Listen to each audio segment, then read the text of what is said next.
Hey y'all, Chelsea and Danny here. Enjoy this episode of Today's Homeowner here on YouTube.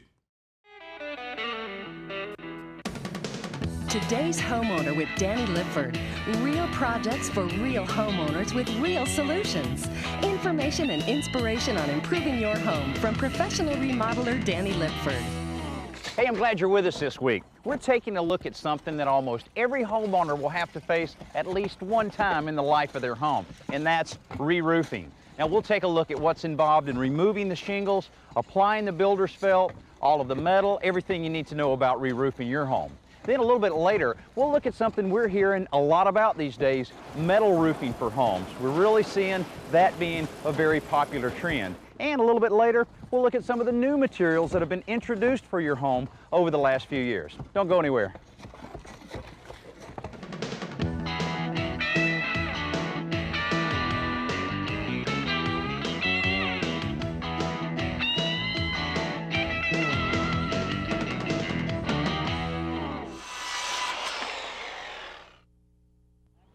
Welcome back to our roofing show. Now, I know most of you would never consider taking on a project like this. It's really hard work and a little dangerous, as well as once you take your shingles off the roof, you have to get them back on as quickly as possible. So you may consider hiring a professional roofer like we've done. Now, here on the show, we like to share with you all the information you need if you want to do it yourself, or if you hire a professional, you'll know the right questions to ask. Now, our professional roofer here has been in the business a long time and really makes the job look a lot easier than it actually is. The removal of the shingles went real well. By using a square shovel, he was able to pry up all of the shingles, most of the nails coming with it. Also, it was very easy because he was able to park his dump truck right by the edge of the roof so that the disposal of the shingles made very easily. After removing all of the shingles, he removed all of the eave strip all the way around the perimeter of the roof, then came back with a nice stiff broom and swept everything off the roof, making sure not many of the nails actually hit the ground. Now, you may have seen roofers actually nailing new shingles on top of existing shingles. There's several reasons why I don't think that's such a good idea. First of all, no roof will benefit from the added weight that you'll have by adding shingles on top of existing ones. Shingles are very heavy. Also, if you have any water damage decking under your existing shingles, you'll never know it unless you remove the shingles. That way you can repair any problems you may have. And besides that, it voids the warranty of your new shingles.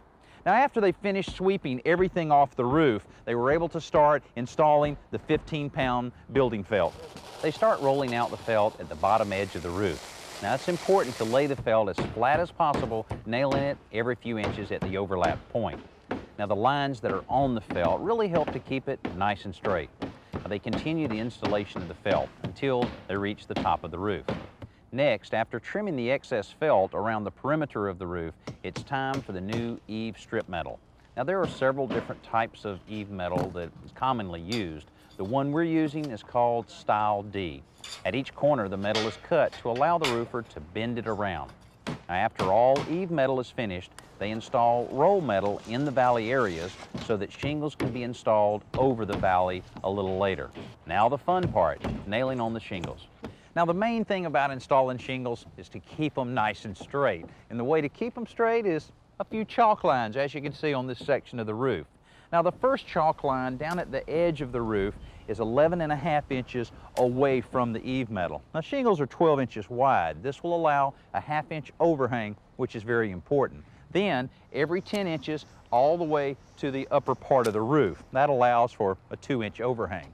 Then, two other very important lines that run vertically are called the bond line. This gives you the guidelines to line the shingles up nice and straight as you're nailing the shingles on. Then, when you're adding the rest of the shingles, it'll keep everything lining up nice and straight. Now, the reason this is important, one, aesthetics. You see so much of your roof when you're looking at the house from the outside. If the lines are not lined up, you'll notice it. Also, if you have your gaps, or your water gaps as they're often called, lining up with one another, there's going to be a problem with water getting in, getting behind the shingles. So you have to stagger them as you see here. Now, the very first shingle that's installed is called the starter course. The starter course is nailed on backwards all the way up the edge of the roof. Then the roofer starts at the bottom again and lines the shingles up on the 2 bond lines. He makes it to the top, then back down to the bottom again for the second run.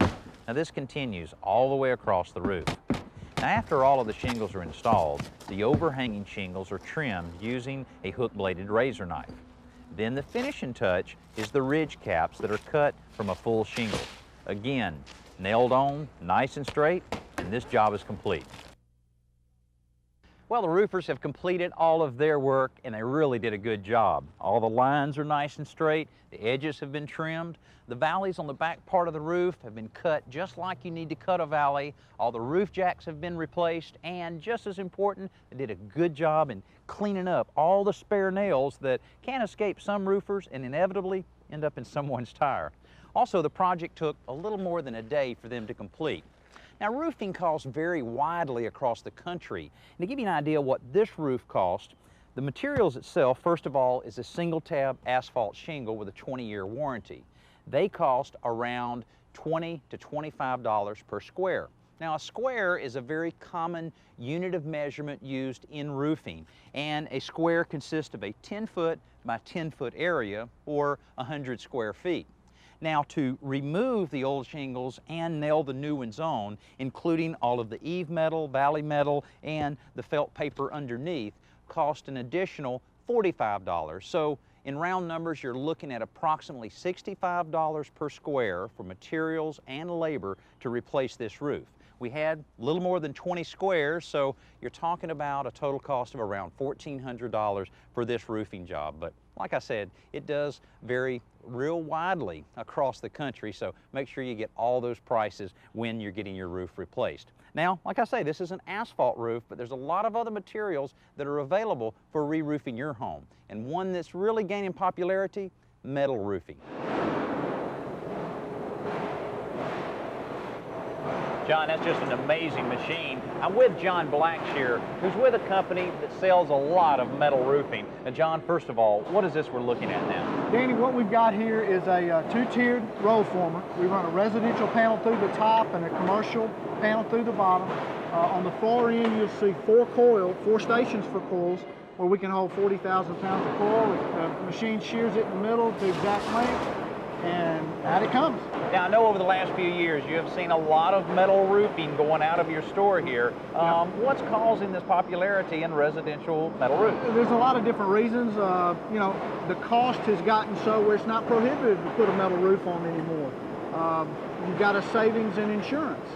It's a great storm protection, and also it'll help people save money on the heating and cooling bills. Right, I understand the lighter colored panels can significantly lower the heat in your attic. Right, it can cut the heat down in an attic up to 50 degrees. Okay. Over an asphalt shingle. Now, over the last few years, if you wanted to put a metal roof on your house, you really had to go with a commercial type material, right, over $150 a square. Yeah. How does that compare with your material here? Just for the material, we sell this for $49.95 a square. So that's competitive with shingles, and from a labor point of view, it goes on a lot faster. You know, what about installation? I know a lot of the roofers are really catching on to this idea. Right. It's a real simple installation. You just lay it out square, screw it down, and just keep going. Okay, and plenty of colors. I see just a ton of colors We've here. got 18 different colors in a 29 gauge panel. We've got 10 or 12 different colors in a 26 gauge. All right, great information, John. When it's time to re-roof your house, there's a lot of things to consider. The cost of the roofing, the contractor to use, weather conditions in your area, and resistance to fire and wind, and how long will that roof last you? Now, a lot of homeowners are deciding to only install one more roof in their lifetime, which is what this homeowner decided to do with this roof that has a lifetime warranty. Let's talk with the homeowner, Bernie Sherman, about why he decided on this particular roof. Well, it really is a good-looking roof, and believe it or not, it's a metal roof. Now, I know you looked at a lot of different types of roof. You were really wanting that metal roof, but it certainly doesn't look like a metal roof. Yeah, what happened was I read it about metal roofs in a newspaper article about their insulating qualities and durability, and I happened to know this a guy who had a metal roof put on. And I had the contractor. He's an excellent contractor. So I went for a metal roof. And after speaking to the architectural committee, they approved this type of roofing over the smooth barn type roofing. Okay. This is lighter, more durable, has a 25-year warranty for the front. So it actually has a granular coating on the front. Granular Okay. coating, yes. All right. And then you have the Galvalume on the back. Yes, Okay. which is 50-year warranty. Okay. All right. So you're looking for a long-term solution to this Yeah, roof. no more roofs. What about the wind? I know we're here somewhat somewhat close to the coast. Yes. And what about the wind load and being able to hold up to heavy winds? It's rated for 120 miles an hour. Anything above that, get in your car, I feel, and Right. go wherever you're going to go. Exactly. Also understand with this granular finish and the way that it's channeled, makes it a little easier for you to catch that rainwater in your gutters instead of the slick effect of a lot of the other metal roofs. It'll kind of skip over some of those areas. Yeah, that's my understanding. The smooth metal roofs cause a problem, the velocity of the water. This channels it beautifully, the runoff beautifully down, and the gutters catch it all. Okay. Now, I know you were around when they were doing the installation. Seemed like it would install very easily. How long did it take the guys? About 3 days. Okay. Yeah, and there's a crew of 3 doing it. Okay. Well, that wasn't bad at all then. No. Well, as I said, it's a great looking roof.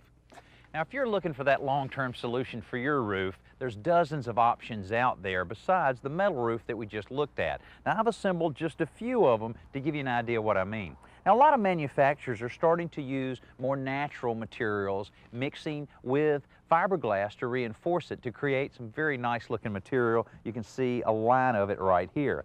Slate that's mixed with fiberglass, also clay material mixed with fiberglass to create the different textures. This is the kind of a slate look and more of the cedar shake type look that you see a lot of times, and then it's reinforced on the back with a webbing that really creates a strong panel and still lightweight, and they even throw in the nailing pattern to make it fairly easy to put on. Now, another type of approach is to still create a composite material but use more of a vinyl or plastic. That's what you have here. It's very thin, again very lightweight, have your nailing pattern, and it's available in several different colors, as you can see. Now, the lightweight nature of roofing material is very important, and you may not even think about cement when you think about that, but fiber cement is used quite a bit on different types of siding and soffit and fascia material. It's also available in roofing tiles. Here's just a few of them where they've taken the fiber cement and created a very textured, very natural looking roofing material. Also, if you're thinking of that Spanish tile look to your roof, here's a fiber cement material that's available in patterns like this. This one also still fairly lightweight, very strong, has that long guarantee on it. Now, another type, which is a cement, it's a little heavier, but it's called a lightweight cement, is created to where it has an interlocking pattern to it that you're able to lock over, nail in to hide your nails, and it has that broken tile look that a lot of people would like on certain style homes. And then yet another type of material that's available in a little larger size and a little darker color. But if you still want that metal roof, you can go with a number of different colors that are available, including the copper as well as some of the other colors that are baked into the material, and all of these have a very long warranty on them. Now, there's a lot to know about roofing. Well, you can see it takes a lot of research to choose the right roofing material. Well, you need to do just as much research choosing the right roofing contractor. Talk to a few friends and neighbors that have recently had roofs installed, and talk to your local home builders association. They're more than happy to recommend a roofer that'll do your job right. I'm Danny Lipford, and we'll see you next week.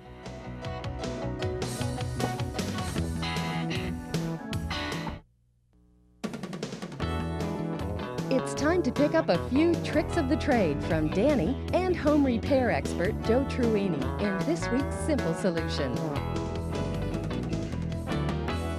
Now, everybody knows how a well-organized shop or toolbox can really make the job go a lot easier. And Joe has a way of really keeping up with those small hand tools. Well, you know, Danny, when you're working with small hand tools, especially when you're coming in and out of a toolbox or moving in and out of the shop, it's not always easy to carry the tools and to find them. So I've come up with this really simple idea of taking just a standard nail apron and drawing lines about every 2.5 inches apart all the way along the apron. Then I sewed right up along from the bottom edge all the way to the top edge of the apron flap itself. Now, you actually do the sewing, Joe? Well, no, I actually had help for that, but if you don't have a sewing machine in your house, you can take it to almost any dry cleaner that does alterations, and for a couple of bucks, they'll sew this up. Because all you really need is just some stitches from the bottom to the top here just to divide it. And I guess you can kind of sequence this any way you want according to what type of tool you're putting in it. Right, you can make the pouches as wide or as narrow as you want. This, at 2.5 inches, it'll hold most tools, putty knives and chisels, that kind of thing. In fact, let me show you. I've got one I just finished up. Okay. And the nice thing is you can keep them rolled up like that and just tie them with the cords. Then you just unroll them and work directly from the pouches themselves. And that'll really keep the chisels nice and sharp, not banging around in your toolbox. Right. And the other thing I like is when you're working in a shop or up at a bench, you can unroll them, and then you see here at the shelf, I've added a couple of finishing nails. You just hang it up, then you work directly from there. Yeah, not only is that very well organized, but also real handy. Now let's join Danny at the Home Center to check out this week's best new product.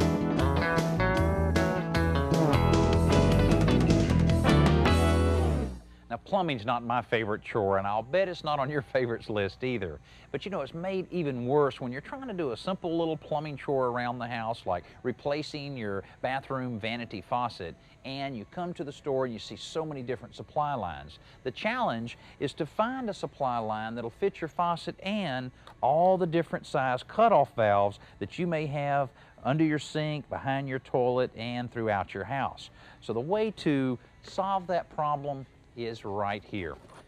It's the Fluid Master Fits-All No Burst Connector. What a name. But what it does is it actually has adapters that are supplied with each one of the supply lines so that it'll adapt to whatever cutoff valve you have under your sink. Now also, this isn't your typical supply line. It's actually a braided stainless steel and guaranteed 10 years against any type of burst or any type of split. That's a big problem when you complete your installation of your faucet and a year down the road it pops or bursts and floods the house. Now these are also available for toilets such as that, and again it also has all of the fittings so that you can adapt to whatever fitting you have there. Also, your dishwasher, makes it easy to connect that. And also they're available for your washing machine because the washing machine hose is notorious for splitting and flooding your house, thousands of dollars worth of damage. So this afternoon you may want to take a walk around your house, inspect all of your supply lines, and if there's any doubt that they're in good shape, replace them with one like this. Now let's go outside for Around the Yard with Danny and lawn and garden expert Barbara Katz.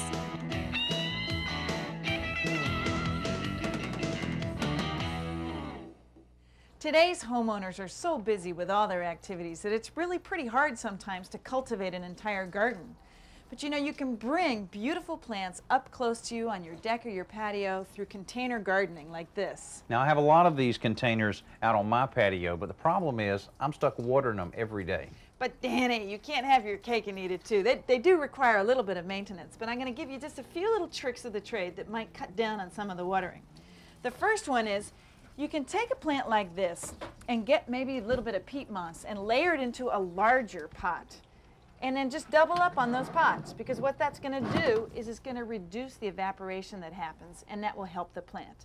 Another thing you can do is group them very tightly together, all your pots, because they'll help to shade each other out.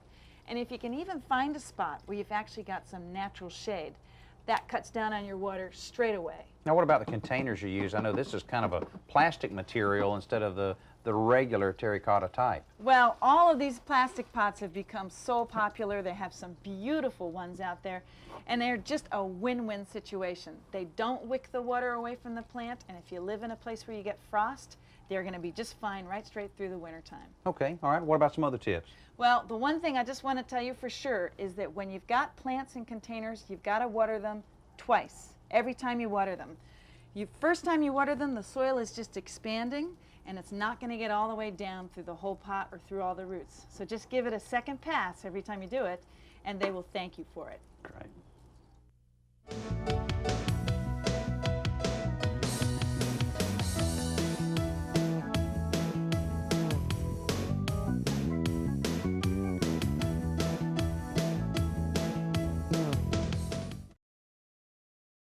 Hey, thanks for watching this episode of Today's Homeowner. And don't forget to comment, like, and hit the bell icon so that we can notify you when new videos are posted. And don't go anywhere, click around and continue the home improving fun.